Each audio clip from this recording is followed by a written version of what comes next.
Daybreak's Heart Smart Health Week is made possible today by Baptist Health International.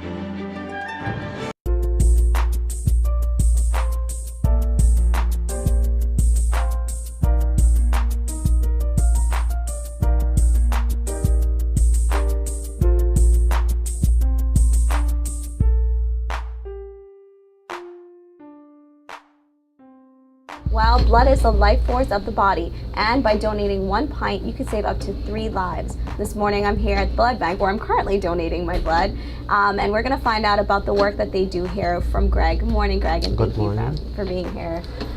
So can you please tell me, first of all, why it's so important to donate blood, as well as the need that's here at the blood bank? Well, there's always a need for blood. Persons meet into accident, car accident.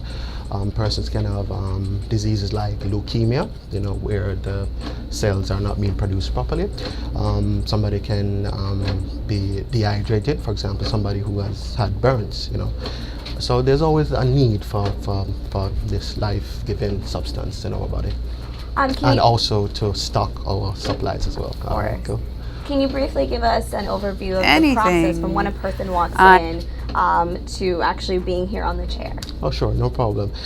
First of all, we would like to know their history, their medical history. We want to know that they're healthy. Okay, so we're going to ask them some medical questions. Not everybody who says they want to donate can be allowed to donate. First of all, they have to be healthy, as I said.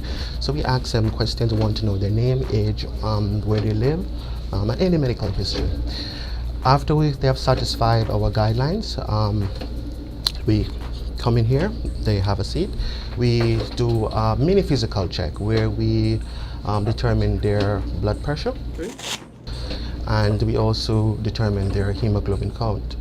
Blood pressure, if it's too high or too low, we prefer not to take it. It has to be within a normal range. And taking it might affect them, might lead to fainting. Hemoglobin count as well is also important. We need to know how many their hemoglobin is in your body, because that determines how much oxygen will be delivered to the various tissues and all of that. If they satisfy those two criteria, then we go ahead and we take a pint of blood, or 450 mils of blood from them. We clean the arm first, because we don't want any bacteria from the skin to get in it. So we clean the arm, and then we actually take the blood. The process takes about anywhere between 10, 12, 15 minutes, depending on the flow of blood.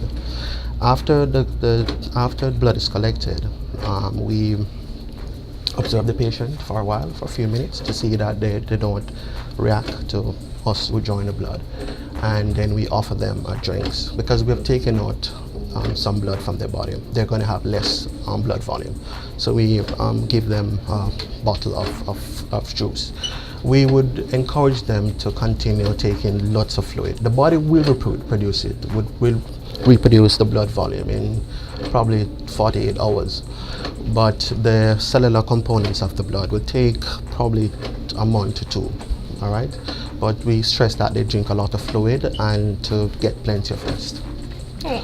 Now, as I understand it, there are different types of donations, right? Yeah. Can you explain those types for us, please? Sure.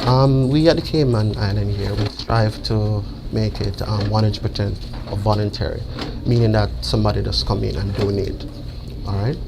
Not for anybody in particular, all right? They just come in and donate.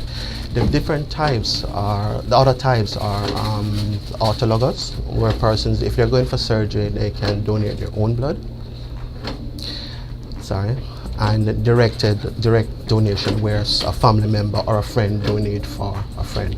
Persons who might not have eaten anything might faint, all right? So they need to have a proper meal. They should have, be healthy, and have risk-free lifestyle. Well, Greg, thank you so much for sharing what it is you guys here do at the blood bank. Mm-hmm. And everybody, you should come out, come donate blood, and you can save lives. There's more Daybreak Heart Smart Health Week.